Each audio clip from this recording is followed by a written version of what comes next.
The next speaker will be Dr. Eran Tromer, who is a faculty member of Tel Aviv University School of Computer Science. He received his PhD in the Weizmann Institute and also spent some time in MIT and Microsoft Research. At Tel Aviv University, he heads the lab for experimental information security. He's also the co-director of the Checkpoint Institute for Information Security, and of course, one of the main forces behind ICRC, the Interdisciplinary Cyber Research Center of Tel Aviv University. Eran, please. Thank you for the introduction. And I would like to take this opportunity to discuss with you my perspective about the role of academia in cyber innovation.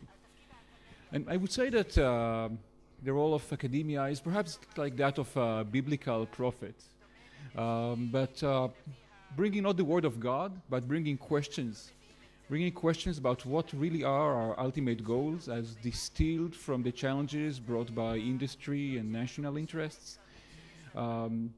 Bringing questions about how those goals can be fulfilled subject to the rules of science, math, logic. And most powerfully, being able to pursue these questions over time scales of sometimes decades, unhindered by short-term considerations of return on investment when necessary, and being able to plot intellectual path and plan practical footstones along those paths to what we really believe are the right ways to think about the problems and resolve them. And I would like to give some examples about how this applies to cybersecurity and to my research in the realm of cybersecurity.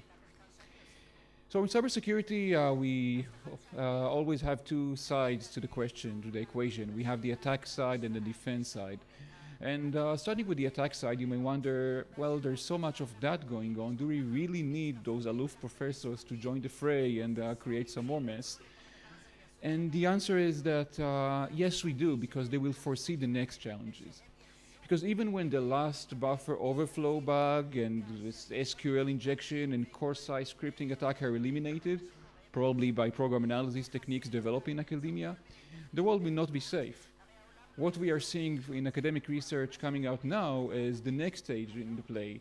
And we're learning how, for example, clients in cloud computing can attack each other through the boundaries of virtual machines that were thought to be fully secure.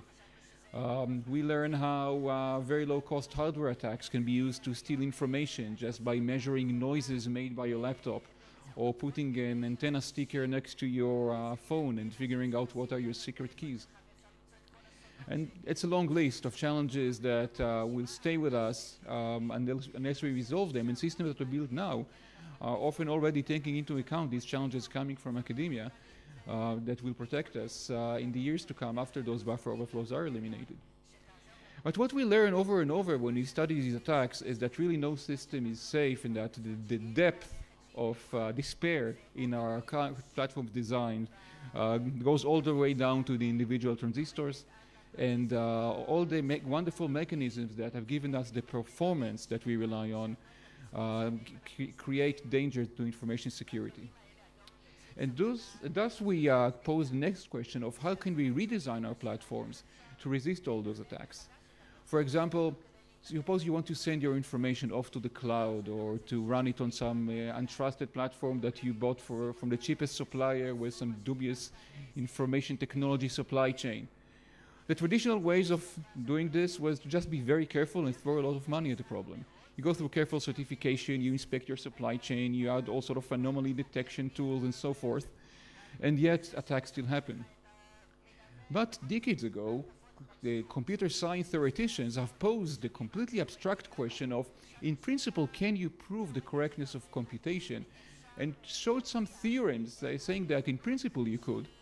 And fast forward to these days, look at the labs of applied cryptographers, and you'll see prototypes that enables us to do this, to send our information off to untrusted platforms and get the result back with a proof, so you can trust the result regardless of where it happened. This is something that we already have working prototypes for, and we actually have initial practical deployments using these exotic technologies to protect privacy in digital currencies and Bitcoin. Analogous observations have been made in regard to confidentiality. Being able to take our private information, confidential, national secrets, and send them off to the cheapest provider of computational resources, and know that they will never be able to inspect the content because it is properly encrypted throughout the computation.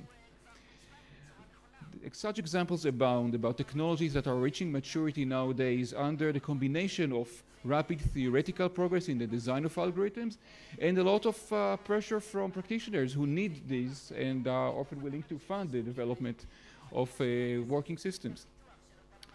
So my prophecy, one that my colleagues and I are working daily in our labs to fulfill, is that these technologies, as they ripen and improve in power and practicality, will change the cybersecurity landscape in the years to come. Thank you.